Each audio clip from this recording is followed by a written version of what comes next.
Hello नमस्ते सबैजनामा। आज हाम्रो टपिक रहेको छ budget. Today we are going to discuss on the topic of budget. First of all we are going to understand what is budget. Budget भनेको हाम्रो the estimation of revenue and expenses made by the government in a one fiscal year is called budget. हामीले यो कुरा याद राख्नु पऱ्यो, the estimation of revenue and expenses. The estimation of revenue and expenses made within a fiscal year. Fiscal year means जुन अहिले चलिरहेको हुन्छ त्यो year is called budget. Then the word budget. The word budget was derived by Sir Robert Walpole.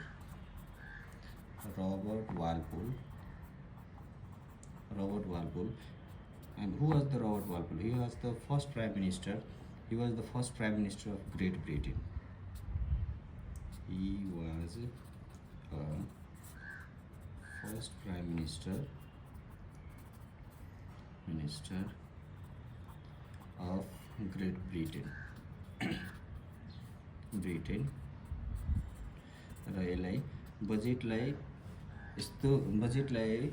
Fiscal year र पार्लियामेन्टबाट pass हुने गरी नै यसले बजेटको इन्ट्रोड्युस गरेको थियो। अब हामीले डिस्कस गर्नु पर्यो बजेट नेपालमा। We are going to discuss budget नेपालमा सर्वप्रथम बजेट कहिलेदेखि सुरु भयो भनेर। सर्वप्रथम बजेटको सुरुवात 2008 सालबाट नेपालमा भयो। 2008 सालबाट नेपालमा भयो। 2008 साल माघ 21 गते सुवर्ण शमशेर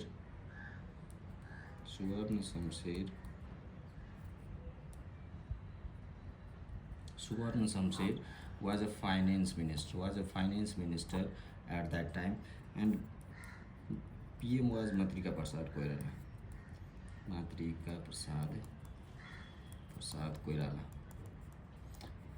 बुझ्नुभयो।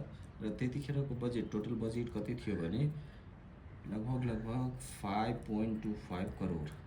त्यतिखेरको बजेट थियो 5.25 crore means 5,23,29,000 and it was introduced. मतलब यसलाई बजेटलाई कसरी इन्ट्रोड्युस गर्यो भने रेडियोबाट यसलाई प्रसारण गर्यो। बजेटले रेडियोबाट सर्वप्रथम बजेटलाई प्रसारण गर्यो। Now we are going to discuss आर्थिक वर्ष 2083-84 को बजेटको बारेमा। यो त हामीले याद हुनै पर्यो। आर्थिक वर्ष 2083-84 को बजेटको बारेमा। यो पल्टको टोटल बजेट रहेको छ 21,24,34 करोड। टोटल बजेट यो पल्टको रहेको छ। Total budget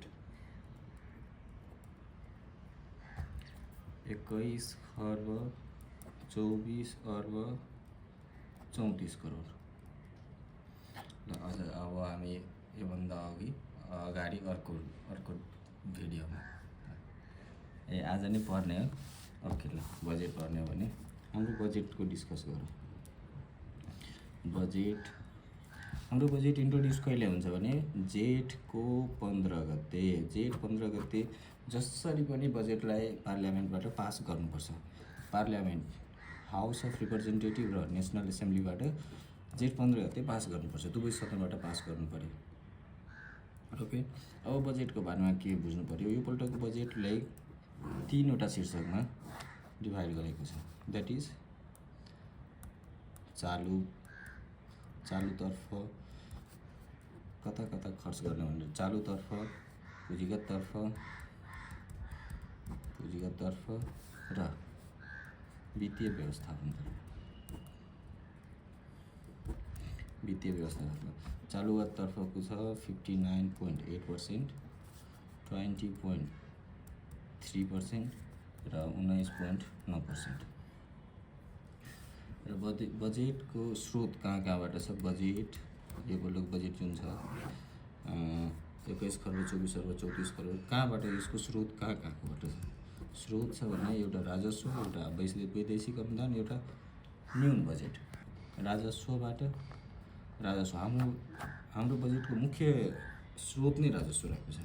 राजस्वबाट 66.45%।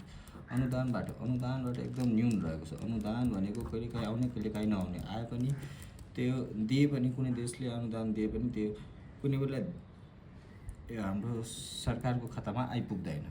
यसले भन्छ फोरेन ग्रान्ट जुन हामीलाई फिर्ता दिनु पर्दैन कसैले। यो 2.91% मात्र रहेको छ। र यो न्यून बजेटलाई पनि अब दुईतर्फ छ, एउटा इन्टर्नल एउटा external. Internal loan and external loan.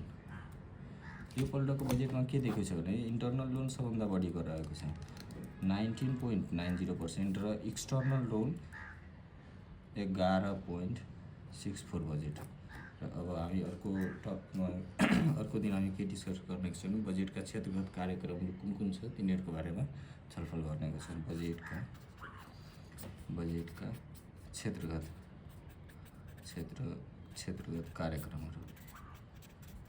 कार्यक्रमहरूको बारेमा हामी भोलि अर्को भिडियोमा डिस्कस गर्नेछौँ। हस्, धन्यवाद।